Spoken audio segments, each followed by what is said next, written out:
So I got some feedback that essentially amounted to, why would you ever need that many cameras? What's the point in having so many cameras? And the easy answer is lens options. So in most cases, if I'm doing a regular photo shoot, portrait shoot, fashion shoot, brand shoot, anything like that, I'm using either a 35mm lens or a 50mm lens. And I can just use one camera and change the lens as I need to.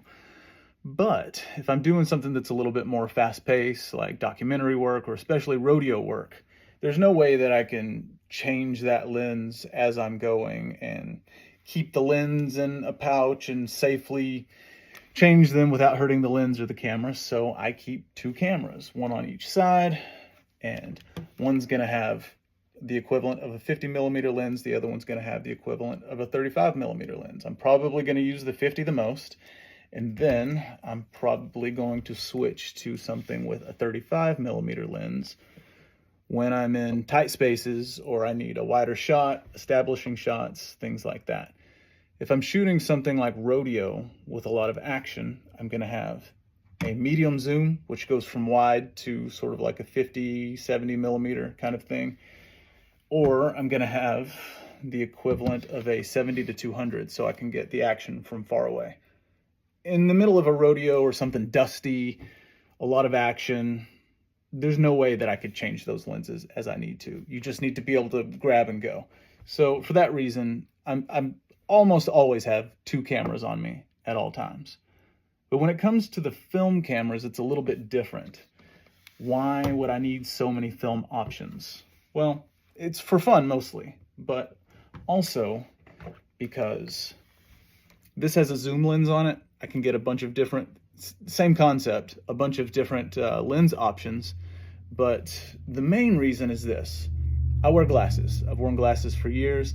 And so most older cameras have this issue where when you put the camera up to your glasses, you can't see the whole frame of the picture. You can see the middle, but you can't see the edges. And if you're trying to be really careful and compose well, you need to be able to see the edges of your frame. And my other film camera, my main film camera, the one that I said that I kind of like never leave home without it, is this one. And it has something called a high point viewfinder. And the high point viewfinder essentially makes the frame smaller so that with me and my big old glasses, when I put my eye up to the viewfinder, I can see everything easily.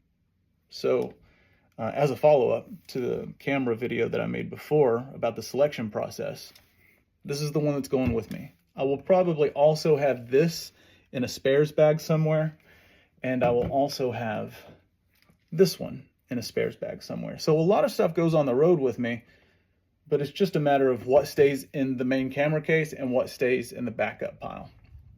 So the last reason that I need so much stuff is because a lot of the stuff that I'm shooting, it's not personal work, it's commercial work. So if I'm on a commercial shoot, fashion shoot, ad campaign, shooting an event for a brand, something like that, I always have to have a backup. The rule is have a backup to your backup to your backup. That way, if your camera fails, you have another one. If for some reason that camera also fails, you've got another one. So I always have backups to my backups to my backups. And those are the reasons that I have so many cameras. But most of the time, I'm probably just using one. If I'm just doing portraits or some sort of easygoing shoot of some kind, I just have one camera. It's either going to be this one or this one. And I might bounce back and forth between them, but usually I'm just carrying one. And that's going to be one of these Fujis.